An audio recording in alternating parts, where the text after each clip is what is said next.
Hey guys, today we're going to be opening a retail Rebel Clash booster pack I picked up from Walmart.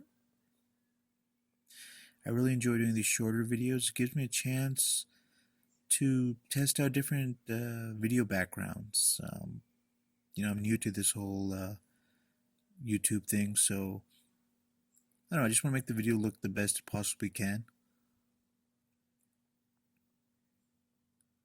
I'm really liking this white background. Let me know in the comments what you guys think. Okay, so we got a code card.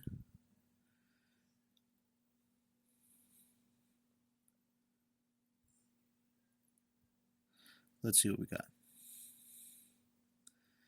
So we got Energy, Full Heal, Training Port, Doublade, Shinx, Galarian Yamask, Applin, Hatenna,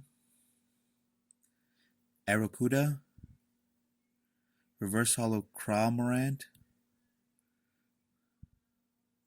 and Hollow Gyarados. Very nice.